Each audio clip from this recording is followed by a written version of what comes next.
Look at the night sky over the Middle East right now. The sirens are wailing. But this time, the familiar glowing arcs of Israel's Iron Dome interceptors are missing something. A streak of light tears through the atmosphere at Mach 5+.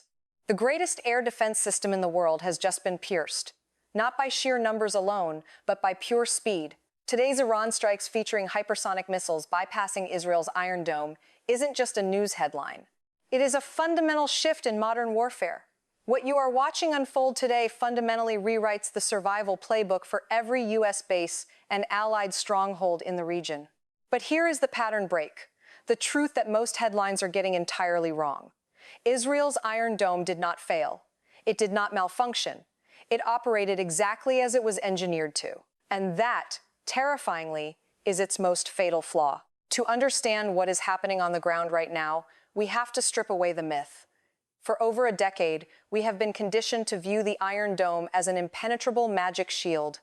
And to be fair, with a reported 90% intercept rate against rudimentary unguided rockets fired by Hamas and Hezbollah, it practically was. The footage of those mid-air collisions has provided a deep sense of psychological security. But the Iron Dome is just the ground floor. It is the lowest tier of Israel's multi-layered air defense architecture.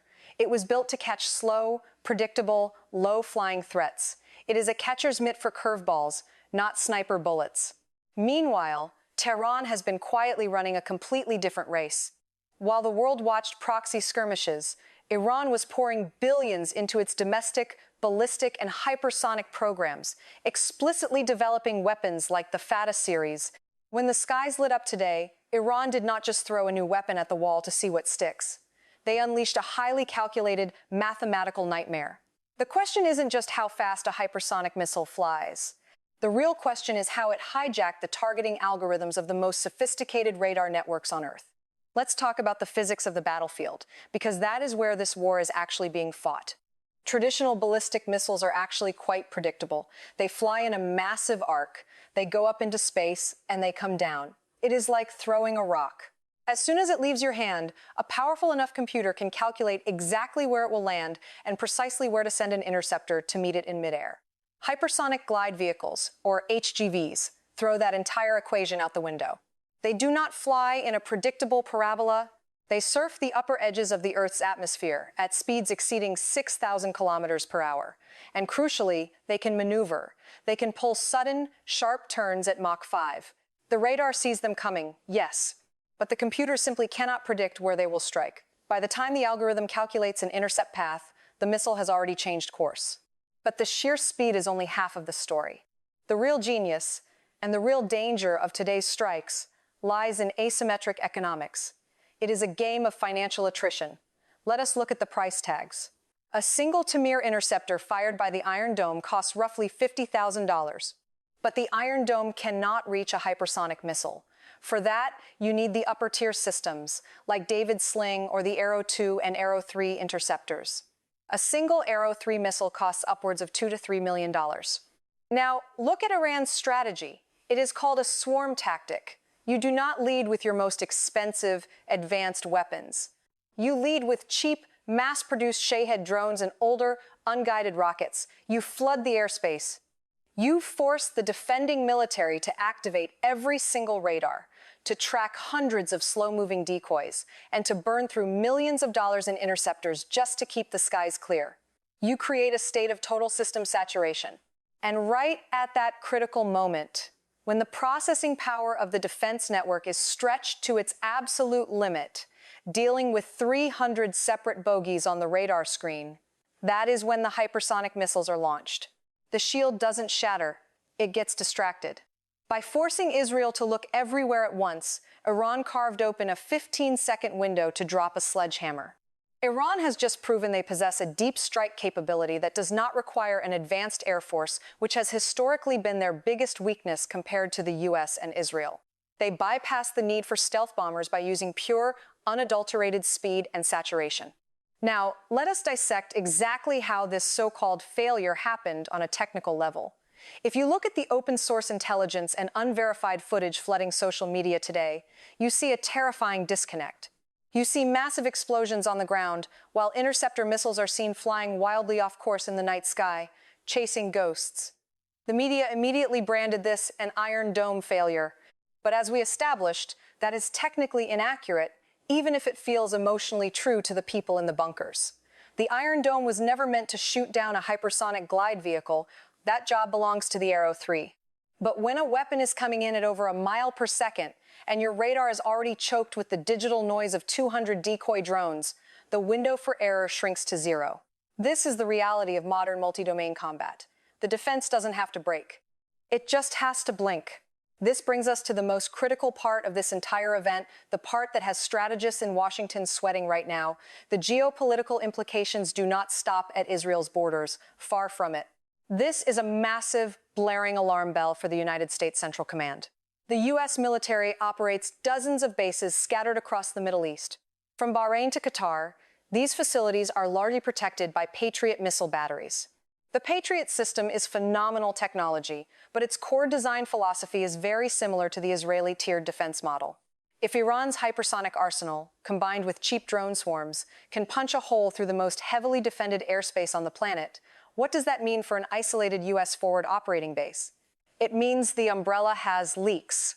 It means that aircraft carriers and military installations which project American power in the Persian Gulf are currently sitting in the crosshairs of a weapons system that we do not currently have a foolproof, cost-effective countermeasure for. The deterrence factor has fundamentally shifted. The unspoken agreement that Western air superiority provides absolute safety on the ground has been shattered. And you can see this panic immediately reflected in the global markets. The moment the first reports of hypersonic missiles breaching the shield hit the wire, the financial world reacted with absolute ruthlessness. Brent crude oil prices surged, gold spiked. Algorithms traded billions of dollars in seconds because the market understands what this means. A successful deep strike in this region threatens the Strait of Hormuz, the very jugular of global energy logistics. 20% of the world's oil flows through that narrow checkpoint. The economic shockwave is pricing in the reality that the era of absolute air supremacy by Western allies in the Middle East might be over. For the average citizen sitting at home, thousands of miles away, this might seem like just another conflict on the news. But you will feel it. You will feel it when you fill up your gas tank. You will feel it in the cost of global shipping, because supply chains run on stability. And today, stability was just outrun at Mach 5. But there is a deeper, more immediate human cost here that goes beyond macroeconomics.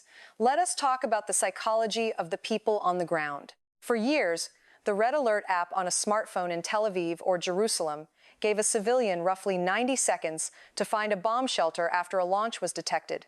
90 seconds is not a lot of time, but it is enough to grab your children, run down the stairs, and lock the heavy steel door.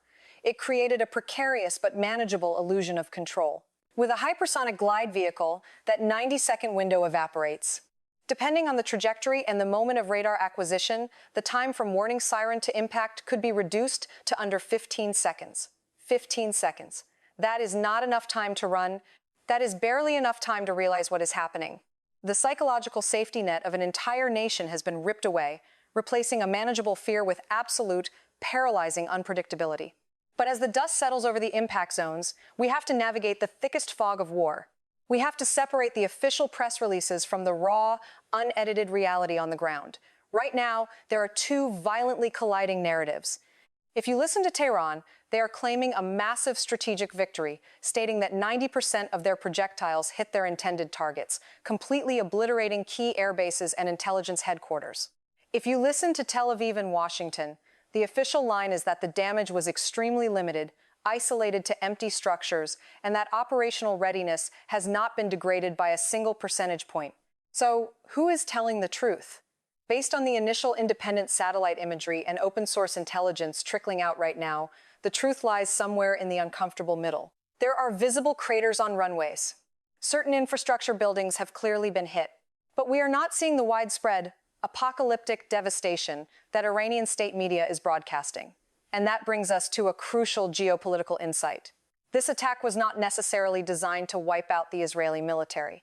It was a deterrence display. It was a calculated, heavily telegraphed message saying, "We can reach you, we can bypass your best shields, and next time the warheads could be much larger." The question that is keeping global leaders awake right now is, what happens tomorrow? We are currently staring down two very distinct scenarios. Scenario 1 is the nightmare path. Escalation. Israel, feeling that its fundamental deterrence has been compromised, decides it must respond with overwhelming force to restore the balance. This means direct, heavy strikes deep inside Iranian territory, potentially targeting their nuclear enrichment facilities or their vital oil infrastructure. If that happens, the shadow war is over. We are looking at a full-scale regional conflict, and the United States will almost certainly be pulled into a direct kinetic war. Scenario 2 is the hidden off-ramp, de-escalation. This is mathematically the most likely outcome, even if the rhetoric suggests otherwise. In this scenario, Israel responds by launching a heavy, highly visible strike, but they target Iran's proxy networks. They hit Hezbollah command centers in Lebanon, or Houthi missile sites in Yemen, or perhaps an isolated, evacuated military outpost inside Iran. This allows both sides to declare victory to their domestic audiences. Iran can say they pierced the Iron Dome. Israel can say they destroyed the people responsible for the chaos. Face is saved, and the region steps back from the absolute brink. But zooming out from the Middle East, there is a much larger, global picture unfolding here. This event was not just a regional clash. It was a live-fire, free product demonstration for two very interested clients observing from afar, Moscow and Beijing. They are watching how Western defense systems handle hypersonic saturation. And the data they are collecting today will shape the global balance of power for the next 20 years. This strike sends a chilling message to the world. The era of relying solely on multi-million-dollar interceptor missiles to protect critical infrastructure is officially outdated. The cost curve has bent permanently in favor of the attacker. When a relatively inexpensive swarm of drones can distract a billion-dollar defense network long enough for a hypersonic missile to slip through, the entire mathematical foundation of modern Western military supremacy is called into question. So, let us bring it back to the core question that brought us here today. Why did the shield fail? It was not a software glitch. It was not poor maintenance. The Iron Dome and the Arrow systems were beaten by a brilliant, ruthless application of physics and economics. As you watch this crisis evolve, lock these three critical insights into your mind. Number 1, an air defense network cannot stop everything forever. It is not an impermeable bubble. It is a tool designed to buy you time. And today, Iran figured out how to make that time run out. Number 2, the financial cost of warfare is now dangerously lopsided. The United States and its allies cannot afford to keep firing $3 million missiles at $10,000 drones. The math simply leads to bankruptcy. And number 3, the balance of power in the Middle East was just permanently recalibrated at Mach 5. In the next 48 hours, do not pay attention to the angry statements on social media. Watch the physical assets. Watch the deployment paths of the U.S. Navy aircraft carrier strike groups in the Mediterranean and the Arabian Sea. And watch the price of Brent crude oil. Those are the true indicators of whether we are heading for a ceasefire or a global catastrophe. Now, I want to hand the floor over to you. Looking at the reality of these hypersonic capabilities, do you think the United States and Israel will be forced to launch preemptive strikes to neutralize these launch sites in the future, or will they have to learn to live with this terrifying new level of risk? Drop your analysis in the comments section below. Let's get a real debate going. If this breakdown helped you see through the noise of the mainstream headlines, hit that subscribe button and turn on the notification bell so you never miss the real story. Until next time, stay sharp and keep your eyes on the horizon.